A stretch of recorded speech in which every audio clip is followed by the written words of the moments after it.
انسان خدا کی محبت کو بہت دیر سے سمجھتا ہے، پھر جانتا ہے کہ وہ ہم سے اتنی محبت کرتا ہے کہ ہمیں ہمیشہ بہتر سے بہترین عطا کرتا ہے، بس ہم ہی جو ضد پر اڑ جاتے ہیں، اس کی نافرمانی کرتے ہیں، ورنہ اس کے اختیار میں کیا نہیں ہے۔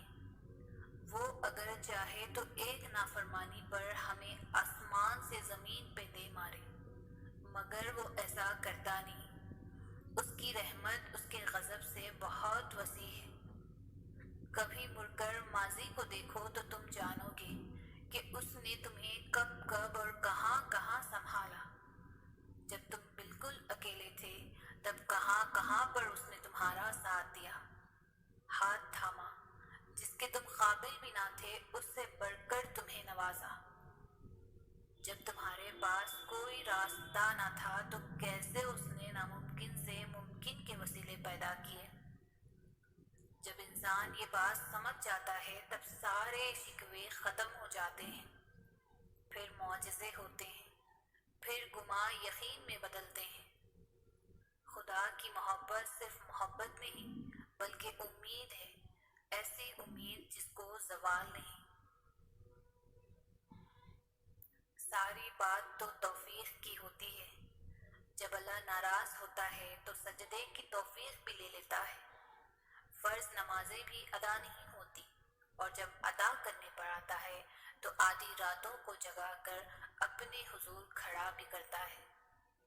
سجدے کی توفیق بھی دیتا ہے، رو رو کر توبہ بھی کرواتا ہے اور قبول بھی کرتا ہے، اور جو مانگا جائے وہ بھی دیتا ہے۔ تمہارا مقدر تمہاری زندگی نہیں بناتا، تمہارا توکل تمہاری زندگی بناتا ہے۔ تمہارے پاس اب بھی دعا کا اختیار ہے۔ تمہاری کہانی ابھی ختم نہیں ہوئی۔ تمہاری توفیق ہی قبولیت کی سب سے بڑی دلیل ہے۔ اللہ کو پانے کا سفر آسان ہوتا تو یعقوب کی آنکھوں کی روشنی نہ جاتی، ایمان کمزور پڑ جاتا۔ کوئی بات نہیں قدم لڑکھڑا جاتے، کوئی بات نہیں دل گھبرا جاتا، کوئی بات نہیں رونا بھی آتا، مگر کوئی بات نہیں۔ مگر اس سب کے بعد بھی تمہارا بھروسہ نہیں ٹوٹنا چاہیے۔ چلتے چلتے تھک بھی گئے ہو تو قدم رکنے نہیں چاہیے، روتے ہو تو شکوہ نہیں کرنا چاہیے، اور یہیں پر اللہ کو اس کے پیارے بندے ملتے ہیں، وہ جو سفر کرتے رہتے ہیں، وہ جو گر کر بھی بھٹکتے نہیں، اور یہی یقین تمہیں اللہ کا بنا دیتی ہے، کیونکہ اللہ کو تو بس تمہارا یقین دیکھنا ہے۔ ایمان کو مضبوط کرنے کا واحد راستہ ہے قرآن پر غور و فکر۔ دنیا کی کوئی اور چیز آپ کا ایمان مضبوط نہیں کر سکتی۔ اور پتہ ہے قرآن پر غور کرنے کا موقع کب ملتا ہے؟ جب آنکھ اور کان حلال چیزوں کے قریب ہوں۔ آنکھیں دل کا آئینہ ہوتی ہیں اور کان دماغ کو تقویت دیتے ہیں۔ آپ جتنا فساد آنکھ سے دیکھیں گے اور کان سے سنیں گے اتنا قرآن سے دور ہو جائیں گے، اور ایمان کمزور ہوتا رہے گا۔ اور اب آنکھ اور کان کو کیسے حلال کی طرف لایا جائے؟ کوشش سے۔ ہدایت وہ واحد چیز ہے جو رب بن مانگے نہیں دیتا۔ آپ کو کوشش کرنی پڑتی، اپنی کاہلی اور بہانوں سے خود کو پیچھا چھڑا کر قرآن کی طرف آئیں، اور پھر ہی اللہ آپ کے لیے ایمان کا نور بڑھائے گا۔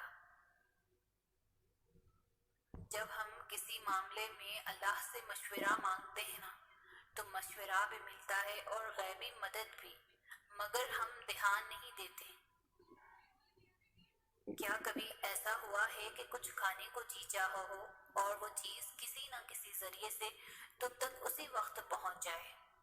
کیا کبھی ایسا ہوا ہے کہ کہیں سے بھی مدد کی امید نہ ہو لیکن اچانک سے کہیں سے مدد آ جائے؟ کیا کبھی ایسا ہوا ہے کہ کوئی اپنا دھوپ میں لا کر کھڑا کر دے اور اچانک سے کوئی اجنبی سا شخص ہاتھ تھام کر چھاؤں تک لے آئے، نہ کوئی سوال کرے نہ جواب؟ کبھی ایسا ہوا ہے کہ سورج کی دبتی کرنوں سے جسم پگھلنے لگے اور اچانک سے بارش ہو جائے؟ کبھی ایسا ہوا ہے کہ جو تم نے منہ سے دعا مانگی ہی نہیں وہ قبول ہو کر تمہارے روبرو لا کر کھڑی کر دی گئی ہو؟ ایسا ہوتا ہے، اللہ مختلف ذریعوں سے مدد بھیجتا ہے۔ وہ اگر کوئی چیز واپس لے آتا ہے تو اس کی جگہ بہتر چیز سے بھی نوازتا ہے۔ وہ معجزے بھی کرتا ہے اور دعائیں بھی قبول کرتا ہے، بس اس کا انداز جدا ہے سب سے، اس لیے تم سمجھ نہیں پاتے۔